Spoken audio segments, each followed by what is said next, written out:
L'autonomie était, dans le YouTube game, était vraiment, elle était pourrie. Il y avait concours de zob, de ceux qui pissent le plus loin. Oh, c'est ma bite! Ah ouais! Ah ouais.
Parce que les joubarbes, elles vont pas à cet emplacement. Donc tu m'attends. Je t'attends. Pourquoi elles vont pas à cet emplacement? Elles vont pas à cet emplacement parce que je te rappelle que la bâche existe. Donc tu m'attends.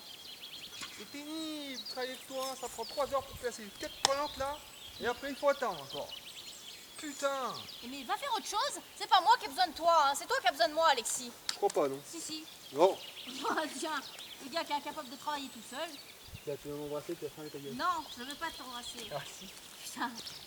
Allez. Y'a que comme ça qu'on va faire. Ça en vidéo.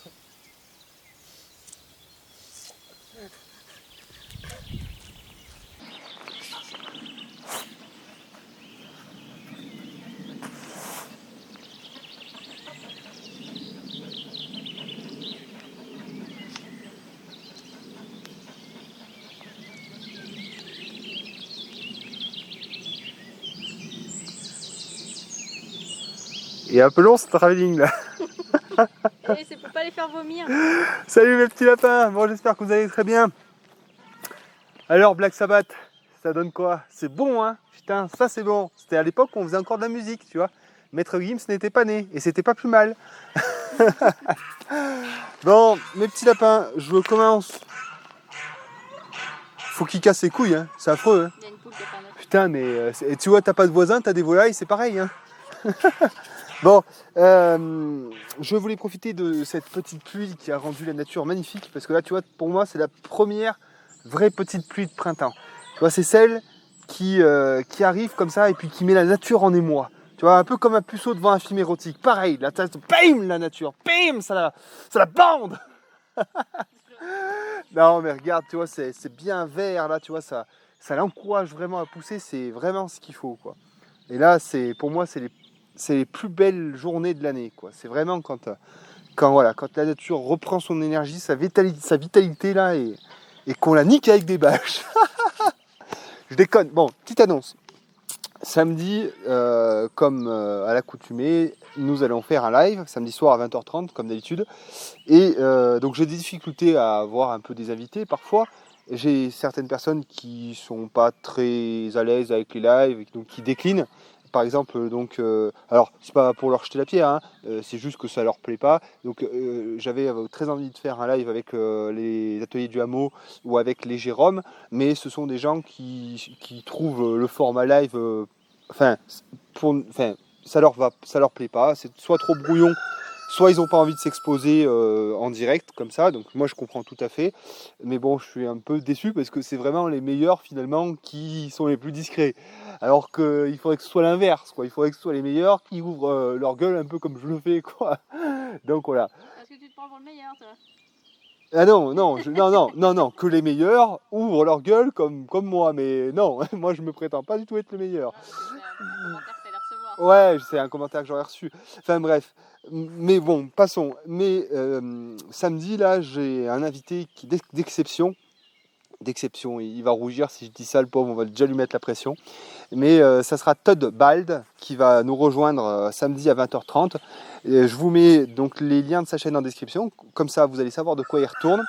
C'est une personne qui a l'amour des outils anciens et qui a ouvert une boutique en ligne dans laquelle il vend des faux, des houes, des haches, du matériel donc du vieux et bon, enfin du neuf mais du très très bon matériel.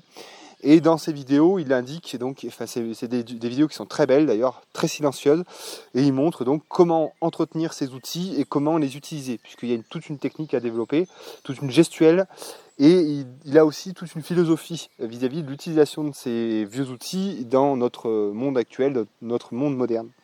Donc j'ai trouvé ça très intéressant de partager avec lui, parce que comme vous savez, moi je suis à l'extrême opposé. Même si je ne chie pas non plus sur les outils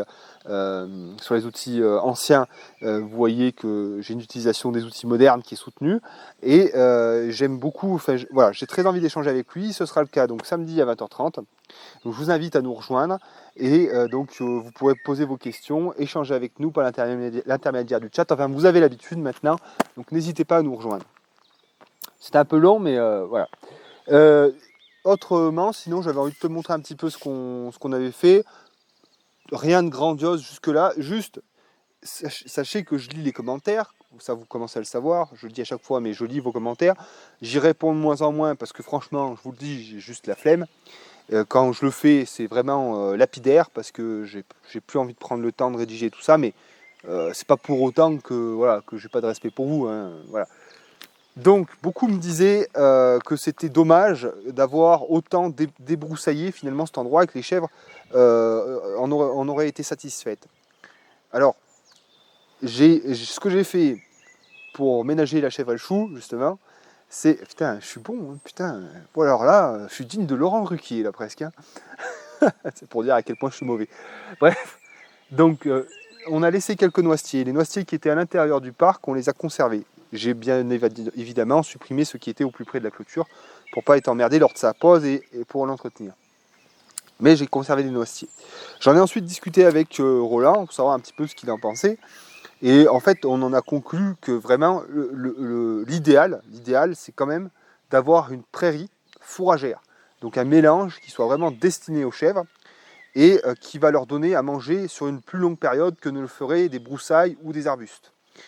Donc voilà, donc dans l'idéal, si un jour j'y mets des chèvres, et à mon avis c'est ce que je vais faire, je vais placer un coup de rotavator, semer une prairie, attendre qu'elle soit bien belle, et ensuite y mettre les chèvres et les faire tourner de parc en parc. Mais ça c'est l'idéal, et d'ailleurs c'est ce que font les professionnels. J'ai regardé un documentaire il n'y a pas très longtemps sur un jeune garçon, d'ailleurs je vous mets aussi en description, super génial, un gamin, putain, si je commence comme ça, moi ça me prend, non mais il a pas, non, moi j'ai pas 30 ans, c'est pas vrai.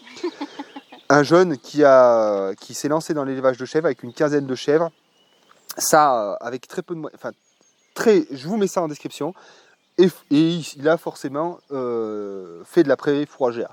Donc moi, plus ça va d'ailleurs, plus je me dirige en fait dans ce que je regarde sur YouTube, plus je me dirige vers les agriculteurs. Pardon. Oui, donc je disais que plus ça va, finalement, plus je regarde des chaînes d'éleveurs et d'agriculteurs, puisque c'est un peu vers là que je me dirige. Donc je vais chercher mes sources, je prends mes sources d'inspiration vers des gens qui sont très compétents en la matière et qui ont la gentillesse de nous montrer leur métier. Là encore, je pourrais mettre en description Étienne Agri-YouTuber et notre ami Eric Souffleux, mais aussi Vincent Buard, cultivateur, donc des agriculteurs qui nous montrent leur travail et aussi des éleveurs, et ça, je trouve ça réellement intéressant. Et j'encourage d'ailleurs tous les gens qui sont professionnels et qui ont des élevages de taille modeste en particulier, parce que moi c'est ce qui m'intéresse, de partager ce qu'ils font sur internet, puisque ça aidera tout le monde. Voilà. Nous, on a ouvert comme vous avez pu voir dans l'introduction, une zone de culture qui va être dédiée aux patates. Donc là, coup de pelleteuse, fumier, recoup de pelleteuse par-dessus pour mélanger un peu le fumier et la terre. Et après, on y mettra les pommes de terre là-dedans. Alors on va voir comment est-ce qu'on fait, parce que là, le fumier, on en a mis quand même beaucoup. Donc c'est pas dit qu'on arrive à faire des buttes et les planter dedans. Donc on va voir comment est-ce qu'on va faire. On va gérer ça avec Agnès. Ça se trouve, on va les planter recouverts de paille. Je ne sais pas encore. Mais en tout cas, ce que je sais, c'est que la terre est bien nourrie à cet endroit. Et on en a profité pour faire ce petit talus là qui était dégueulasse. Et donc on l'a bâché. Là, on n'a pas eu l'occasion parce que il pleuvait, mais on va le couvrir donc de pierre, hein, comme habituellement, pour cacher la bâche, l'habiller, que ce soit plus joli. Et donc pour vous donner une petite... Alors, l'utilisation de la bâche, toujours pareil, hein, limiter le travail, il y a autre chose à foutre. Vous voyez, le boulot, il est plus là que là. Ça me donne à bouffer, ça fait joli. Donc moi, je préfère travailler pour ce qui me donne à bouffer. C'est toujours pareil. Tu vois, je n'arrêterai pas de vanter les mérites de la bâche, parce qu'il va falloir qu'on arrête un petit peu avec la branlette écolo. Je veux pas de plastique, et je veux pas de ci, et je veux pas utiliser d'essence. Il y a un moment, il faut être efficace. Donc je vais vous tanner avec l'utilisation de la bâche, parce que c'est ce qui vous permet de tenir des espaces propres et de ne pas vous emmerder. Sinon, même avec la bâche, j'ai quand même du travail de désherbage à faire, parce que les mauvaises herbes arrivent à trouver leur chemin, qu'on le veuille ou non. Donc voilà. Mais ça ralentit largement, quoi. Enfin bref, de toute façon, vous allez y voir quand vous allez... si vous avez jamais fait de travail à l'extérieur, vous n'avez jamais été, on va dire, confronté vraiment à la nature, vous allez arriver à la fleur au fusil, les mecs, et puis vous allez voir que ça pousse très vite. Et justement, il suffit d'une petite pluie comme ça, et vous êtes dépassé. Donc, je peux vous garantir que vous allez y arriver à la bâche, que vous le vouliez ou non. De toute façon, au bout d'un moment, vous vous direz, putain, oui, c'est sûr. Et technique de maraîcher qu'on a repéré là quand on était allé. C'était où déjà? Le maraîcher là qu'on aime bien? À Saint-Georges-l'Agricole. Il y a un très bon maraîcher là, justement, qui fait de la vente directe et qui fait même de la cueillette. C'est-à-dire que vous arrivez, vous cueillez vos légumes. C'est le jardin de Didier. Donc, pour ceux qui sont dans le coin, n'hésitez pas à y faire un tour. En fait, vous arrivez là-bas, vous cueillez vos légumes, et ils pèsent et puis vous payez. Et voilà, c'est pas trop cher. Donc là-bas, en fait, ce qu'ils font pour les trous, c'est qu'ils mettent un coup de chalumeau. Comme ça évite en fait à la bâche de filocher. Et ça fait un trou plus rapidement. Donc moi j'ai fait ça avec mon espèce de camping-gaz de merde. N'achetez pas des lampes à souder camping-gaz, c'est de la saloperie.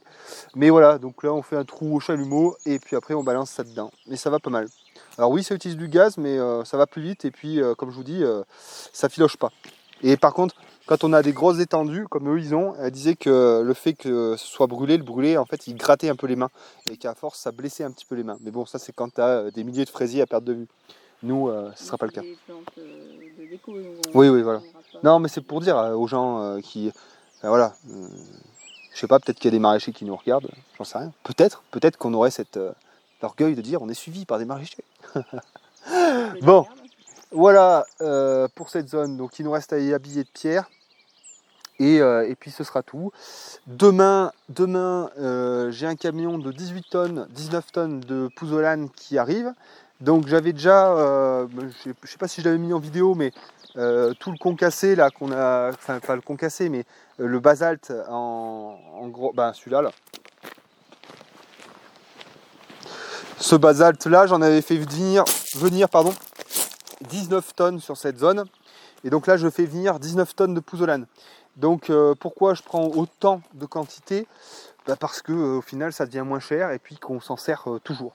Vous voyez, je m'en sers pour cacher mes bâches, pour faire mes massifs, etc. Et la pouzzolane, je vais m'en servir d'abord pour faire le drain de ce chemin, de ce fossé. Hein, donc vous voyez, il y a quand même une bonne, il va falloir en mettre quand même pas mal. Donc je vais m'en servir pour ça. Je vais m'en servir aussi donc pour la phytoépuration et pour l'habillage de massif. Donc 19 tonnes, vous allez voir, ça va passer très très vite. À mon avis, déjà quand on aura rempli ça et la phytoépuration, ça y aura fait le ménage. Voilà, donc ce que vous allez voir dans les prochaines vidéos, à mon avis, ça va être, on va faire ça en premier avant de s'occuper de la phytoépuration. Parce que j'en ai marre en fait. Déjà parce que c'est moche devant la maison. Quand je me lève, je vois ça, ça me stresse. Donc du coup, on va faire ce drain, mettre un regard là-bas.